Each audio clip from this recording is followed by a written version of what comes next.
1. Alabama. America's Unfunniest program did have one funny moment in an otherwise dismal, anticlimactic, sludge-slow, 247 processing of Florida State. At one point during the broadcast, the production switched to the standard in-booth shot of the Alabama Offensive Brain Trust, the coaches watching from the booth upstairs. It looked like your standard group of tense men wearing dry-fit golf shirts, chewing stuff, wearing headsets, and looking down at the field like someone they loved was about to die. Standard coaches, really. Related, collecting Week 2's new top 25 rankings. The funny part, the next shot was of the adjacent box, stacked full of Alabama's bank of analysts, including Chris Wanker, the former Florida State quarterback and Heisman winner, and Dan Werner, the quarterback's coach for Miami's NFL Farms of the early 2000s. It looked like an entire other coaching staff, all with heads down, taking notes and watching intently. At no point did they show Alabama's actual offensive coordinator, Brian Daboll. He's down on the sidelines, and maybe hard to find in all the traffic at a glance. You could spot him by saying the dude who looks like Hodder's younger brother. He might not matter, it's really hard to tell who does what at Alabama, so it's hard to blame him for the offense. Daboll might be a paid actor meant to hide Alabama's real offensive coordinator behind a character called Brian Daboll. Nick Saban is a step ahead at all times, so don't rule it out. The point is that Alabama's vast corporate, overfed, overstaffed, organizationally bloated, overfunded, hopelessly paranoid, and utterly successful football company only gained 269 yards against Florida State, struggled to move the ball for long stretches of the game, and had to rely on special teams to generate field position and points. I'm sure Saban will get it fixed, probably by calling in at least 3 different consultancies to evaluate weaknesses over the next couple of weeks.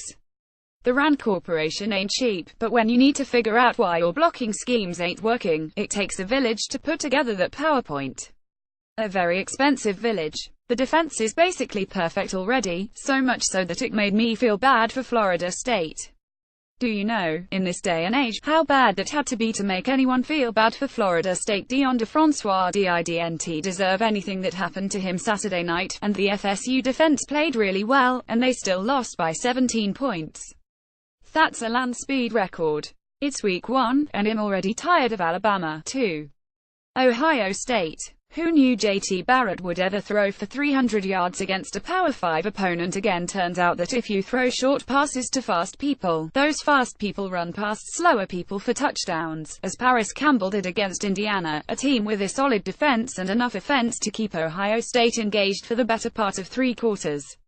A 4,921 win over the Hoosiers does sort of leave out that Ohio State got off to a crap start and let Indiana lead.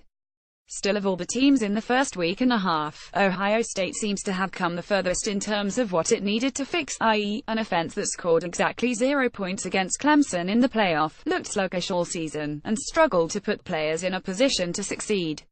It helps to have a massive war chest of talent, like freshman J.K. Dobbins at running back and an offensive line that looks alive for the first time in a year. The secondary might be an issue, since Indiana tallied 410 yards through the air, but you're an adult, and it's time we told you the truth. Indiana's offense might be good when it lets Richard Legault pass 65 times. There's another truth here: you're big enough to handle. The Buckeyes aren't done improving, have at least 2 game-breaking pieces for Barrett to get the ball to, and finally have an offensive coordinator who knows how to do that. They're officially scary again and fun to watch, and we could all be forgiven for plotting out just what this team versus Alabama for the title could look like in January, both because these might be the 2 best teams in college football already, and because there are really only like 8 or 10 teams capable of winning the title anyway. Oh, and this, which was called back because it was not a fumble, but was breathtaking in more than one sense of the word. Robert B.B. Landers. That glory counts in our hearts, if not on the scoreboard. 3. USC beat Western Michigan 4,931, and didn't really lock the game up until late. Ways in which this is good: Western Michigan is the reigning MAC champion, and unlike some teams, USC actually scheduled a real team in week 1. If you're gonna throw up a clanker, let it be in week 1. Ways in which this is bad: you struggled against Western Michigan and need to work on your rush defense, which allowed 263 yards on the ground to a non-option MAC team. Ways in which this is about Ronald Jones 2 being a violent, awesome runner. Ronald Jones 2 is a violent, awesome runner, somehow underrated despite being a running back at USC. PS should be below Michigan, were it not for Michigan playing a team with no offense for Michigan. Honestly, the only thing Michigan earns a demerit for after a dominant 3,317 defeat of Florida is that it played Florida's offense.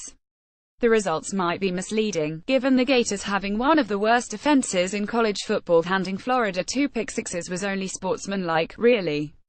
Without them, this is a 413 game or so, a complete wash, an elimination.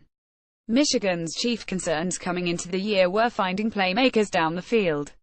Tarik Black and Nick Eubanks did that serviceably enough, particularly so when you consider that Wilton Speight didn't really have a great game and that the run game took a minute to lock in a stranglehold. In sum, this Michigan team has great bones, is a handful along the defensive line, has 2 running backs capable of following a mean offensive line down the field, and has a quarterback who needs help from all that. But really, who doesn't need a team, and who, among Michigan fans, will ever question the team? The team PS should be above USC, but played a team with no offense. 5. LSU beat down a punchless BYU, 270. BYU's offense might be Florida bad, but give LSU ample credit for holding it to under 100 yards of offense, being efficient on offense itself, and running the clock so that the audience had to watch as little of BYU's offense as possible. Coach O is a giver like that. Bonus points for this completely unnecessary dickery on the part of offensive coordinator Matt Canada. That's exactly what we like offenses to do: aggravate and confuse for no reason whatsoever, then run the hell out of the ball until you cry. 6. Clemson taking down Kent State, 563, doesn't mean much, but the Tigers did it as emphatically as possible, and that's all you can do when you have Kent State on the schedule. See next week against Auburn for better data, particularly on new starter Kelly Bryant at quarterback. Fun fact: you had exactly 1 less passing yard than Kent State did on Saturday, even if you didn't play a down of football. 7.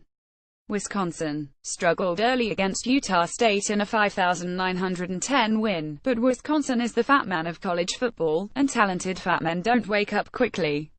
When they do, it's over, because they are hungry and prone to rampages. It's reassuring to watch this Badgers team. They will start slow. They will, when cornered, begin headbutting out of anger. They will, at the end of all that headbutting, do something like score 59 unanswered points and go destroy 3 plates of food afterward before settling in for a 16-hour nap. 8. Oklahoma State. Tulsa's no joke, so putting them away in a 5,924 blowout is solid, if not particularly revealing. Cowboys QB Mason Rudolph had a nearly perfect day, throwing for 303 yards, completing 20 of 24 passes, and accounting for 3 TDs through the air. Rudolph had the advantage in almost every way over Tulsa's QB, save one. His name is not Chad President. Nothing but respect for my Chad President screen cap from University of Tulsa Athletics. 9. Oklahoma. It's no insult to UTEP to say that a 567 win by Oklahoma felt like a scrimmage. Baker Mayfield went 19 of 20 and appeared to be throwing against air, and the Sooners had 35 first downs, and yeah, this was a glorified scrimmage. Still blowout scheduled, blowout delivered, and all in time to face Ohio State this coming week in Columbus. 10. Penn State. 520 over Akron. C category of blowout scheduled, blowout delivered. Saquon Barkley had 172 yards and 2 TDs on just 14 carries. This is a bold statement, but it has to be said, if Barkley continues to average over 10 yards a carry, that might be a problem for opposing defenses. This is expert analysis, provided for free. 11. Auburn. See Clemson, but with a different team to blow out as effectively as possible. In a 417 win over Georgia Southern, the Tigers only allowed 78 yards and handed Georgia Southern its only points via a fumble returned for a TD. Bad opponent or not, something good is happening when the only chance the opponent has is the one you literally hand them. 12. Stanford. Didn't even play this week, which is good, because they're all still probably sleeping off a 14-hour plane flight to Australia in week 0. Early, smart, and popped out of the gate ready to fight, even if they've only beat Rice so far. Also receiving consideration, but with some terrifying warnings attached. Washington. Pro won 3014 over Rutgers. Con could not block Rutgers, which is a horrifying thing. Georgia lost long-haired QB Jacob Eason in a 3,110 win over Appalachian State and replaced him with a short-haired guy named Jake Fromm. We don't know if this win has any analytical value other than giving us an opportunity to float the conspiracy theory that Georgia is trying to mess with opposing defenses by sending in its old quarterback with a fake name and a new haircut.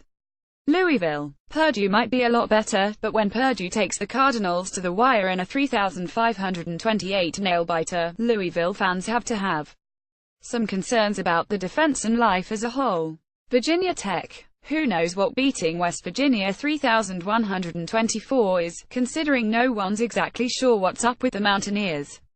Hockey's QB Josh Jackson is going to be a problem for the rest of the ACC, though. Maryland. Just kidding, ha ha ha, they only beat Texas. Trash can. Very iffy on Tennessee. Very bullish on the trash can, though.